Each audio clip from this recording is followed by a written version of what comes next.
नमस्कार दोस्तों, स्वागत है आप सबका T2D न्यूज़ पर। आइए जानते हैं आज देश भर की सभी ताज़ा और मुख्य खबरें। तो चलिए बिना टाइम वेस्ट किए आपको बता दें कि अनलॉक 1 के लिए नए निर्देश। जी हाँ, इसके बारे में देखेंगे आगे। भारत ने अंतर्राष्ट्रीय वैक्सीन गठबंधन को दिए 15 मिलियन अमेरिकी डॉलर। इसके बारे में भी देखेंगे। वार्ता से पूर्व चीनी सैनिकों का पीछे हटना एक सकारात्मक पहल। देखेंगे आगे। मजदूरों को लॉकडाउन का वेतन मिलेगा या नहीं, इसके बारे में भी देखेंगे। जुलाई में खुल सकते हैं शैक्षणिक संस्था। देखते हैं आगे। रेलवे ने लौटाया 1885 करोड़ रुपये। देखेंगे आगे। राम मंदिर का निर्माण, इसके बारे में भी देखेंगे। तो चलिए दोस्तों, विस्तार से एक एक खबरों को देखते हैं। तो चलिए सबसे पहले थोड़ी कोरोना पर नज़र डालें तो बता दें कि अब तक का अपडेट आ रहा है कि पूरे देश में 2,16,000 के पार पहुंचा कोरोना, जिसमें 1,04,000 लोग रिकवर हो गए हैं। वहीं 6,075 लोगों ने अपनी जान भी गंवाई है। वहीं राजधानी दिल्ली की बात करें तो एक दिन में मिले 1,359 नए केस। जी हाँ, इसके साथ ही 2,504 टोटल केस हो गए हैं, जिसमें 9,098 लोग रिकवर भी हो गए हैं। वहीं 650 लोगों ने अपना जान भी गंवाया। इसके साथ ही पूरी दुनिया में इस वायरस से 65 लाख से ज़्यादा लोग पीड़ित हैं, जबकि 3,86,000 से ज़्यादा लोगों ने अपनी जान भी गंवाई है। अगला खबर ये आ रहा है कि रेलवे ने यात्रियों को लौटाया 1885 करोड़ रुपये। लॉकडाउन में बुक किए थे टिकट। जी हाँ दोस्तों, बता दें रेलवे ने कहा है सारी ट्रेनें को रद्द किए जाने के कारण रेलवे के समक्ष यात्रियों को भारी मात्रा में राशि वापस करने की चुनौती थी। रेलवे ने 21 मार्च से 31 मई के बीच ऑनलाइन टिकटों के बुकिंग के लिए 1885 करोड़ रुपये यात्रियों को वापस कर दिया है। रेलवे के अनुसार टिकट खरीदने में लगी समस्त राशि लौटा दी गई। आप भी अपना चेक कर सकते हैं। इसी के साथ दोस्तों एक लाइक तो बनता है, सब्सक्राइब भी कर दीजिए और अपने दोस्तों के साथ वीडियो को ज़्यादा से ज़्यादा शेयर कीजिए। इसके साथ ही दोस्तों अगला अपडेट आ रहा है। जुलाई में खुल सकते हैं शैक्षणिक संस्था। छात्रों अभिभावकों से सरकार कर रही है विमर्श। जी हाँ दोस्तों, बता दें बिहार सरकार ने राज्य के शैक्षणिक संस्था को जुलाई में खोलने को लेकर पहल आरंभ कर दी है। हालांकि इस पर अंतिम फैसला केंद्र सरकार की हरी झंडी मिलने के बाद ही लिया जाएगा, लेकिन इन्हें खोलने को लेकर प्रदेश भर में रायशुमारी आरंभ कर दी गई है। शिक्षा विभाग ने जिला से विद्यार्थियों, अभिभावकों, शिक्षकों, विद्यालय प्रबंधक समिति के सदस्य से सुझाव इकट्ठा करने को कहा है। कोरोना संक्रमण के बीच कैसे शैक्षणिक संस्थान, स्कूल, कॉलेज, प्रशिक्षण, कोचिंग आदि को खोला जाए और कैसे सावधानियों के साथ इनका संचालन किया जाए, इसके मद्देनजर होने वाली यह रायशुमारी ऑनलाइन ही हो रही है। माध्यमिक शिक्षा निदेशक गिरिवल दयाल सिंह ने सभी जिला शिक्षा पदाधिकारी को इसको लेकर विस्तृत निर्देश जारी किया है। इसके साथ ही दोस्तों अगला अपडेट आ रहा है। मजदूरों को लॉकडाउन का वेतन मिलेगा या नहीं, 12 जून को फैसला सुनाएगी सुप्रीम कोर्ट। जी हाँ दोस्तों, बता दें महामारी के चलते लॉकडाउन के दौरान मजदूरों को पूरा वेतन देने के केंद्र की अधिसूचना पर सुप्रीम कोर्ट ने फैसला सुरक्षित रख लिया है। इस मामले में कोर्ट 12 जून को फैसला सुनाएगी। सुप्रीम कोर्ट ने कहा है कि तक फैक्ट्री वालों नियोक्ताओं पर कोई कठोर कार्रवाई नहीं होगी जिन्होंने श्रमिकों को वेतन नहीं दिए हैं। कोर्ट ने कहा कि इन दिनों में सभी पक्ष अपनी लिखित दलीलें दाखिल कर सकते हैं। अगला अपडेट आ रहा है। ऑस्ट्रेलियाई पीएम के साथ वर्चुअल बैठक को प्रधानमंत्री ने बताया व्यापक और साझेदारी का नया मॉडल। जी हाँ दोस्तों, बता दें ऑनलाइन शिखर सम्मेलन के तुरंत बाद एक ट्वीट कर प्रधानमंत्री ने कहा कि द्विपक्षीय वर्चुअल शिखर सम्मेलन ने व्यापार के संचालन का एक नया मॉडल स्थापित किया है। उन्होंने कहा कि बैठक के दौरान भारत ऑस्ट्रेलिया संबंधों के संपूर्ण विस्तार पर चर्चा की गई है। उन्होंने ट्वीट में लिखा, भारत ऑस्ट्रेलिया साझेदारी का एक नया मॉडल व्यापार के संचालन का एक नया मॉडल है। इसी के साथ ही दोस्तों बता दें वार्ता से पूर्व चीनी सैनिकों का पीछे हटना एक सकारात्मक पहल। जल्द ही दोनों देशों के बीच होनी है बातचीत।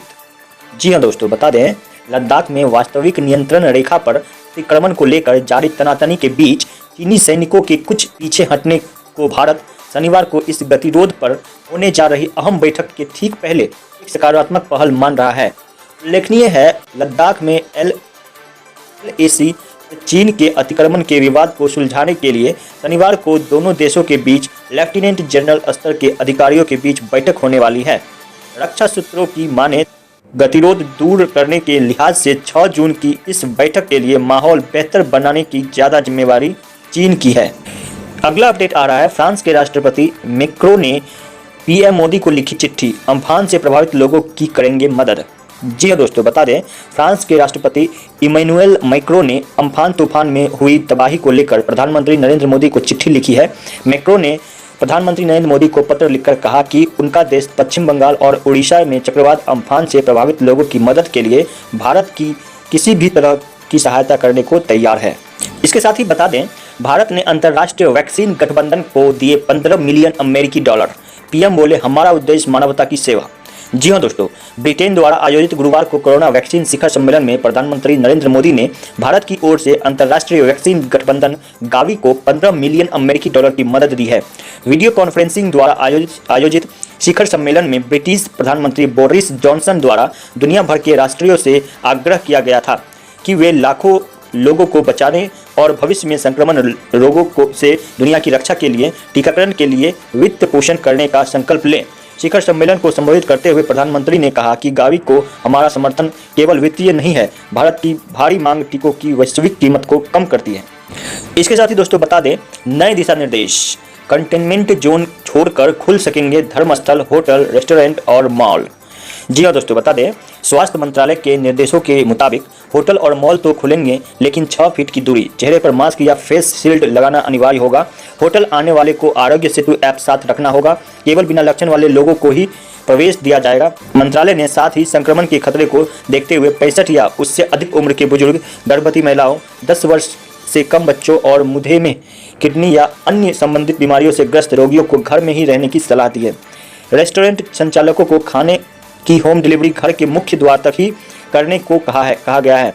ग्राहक को सीधे खाने का पैकेट देने से मनाही है। होम डिलीवरी करने वाले स्टाफ की थर्मल स्क्रीनिंग भी अनिवार्य है। वहीं रेस्टोरेंट में बैठने की क्षमता को 50% तक कम करने की सलाह दी गई है।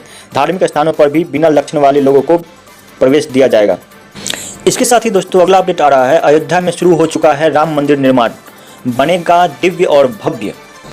जी हाँ दोस्तों, बता दें, जोशी ने कहा, मंदिर के बारे में कुछ चर्चाएं हो रही हैं, लेकिन अब तो यहाँ भव्य मंदिर के निर्माण का कार्य शुरू हो गया है, इसीलिए कोई क्या कह रहा है इसके बारे में ज़्यादा सोचना नहीं है। हाँ, एक बात जरूर कह सकता हूँ कि जो भी होगा अच्छा ही होगा। राम जन्मभूमि पूजन के सवाल पर श्री जोशी ने कहा कि इस संबंध में न्यास के ही लोग बता सकते हैं। मैं कोई न्यासी नहीं हूँ और न ही यह बता सकता हूँ कि मंदिर कब तक बनकर तैयार हो जाएगा। उन्होंने कहा कि मैं राम जन्मभूमि में विराजमान रामलला का दर्शन करने के लिए आया था और दर्शन किया। अगला अपडेट मौसम विभाग से है। बता दें, शुक्रवार सुबह से रात तक इन राज्यों में भारी बारिश और आंधी का खतरा, सतर्क रहें। जी हाँ दोस्तों, बता दें, मानसून की धमाकेदार आमद ने शुरुआत में ही मुसीबत खड़ी कर दी है। मानसून का आगाज हो चुका है, लेकिन इस बार मानसून अकेला नहीं आया। यह अपने साथ समुद्री तूफान भी साथ लाया। महाराष्ट्र और गुजरात में काफ़ी नुकसान पहुंचा है। तूफान तो थम चुका है, लेकिन अभी खतरा कायम है। इसके असर के चलते शुक्रवार 5 जून को महाराष्ट्र और मध्य प्रदेश में भारी बारिश की आशंका है। इन राज्यों के दर्जनों जिले इस बारिश से प्रभावित हो सकते हैं।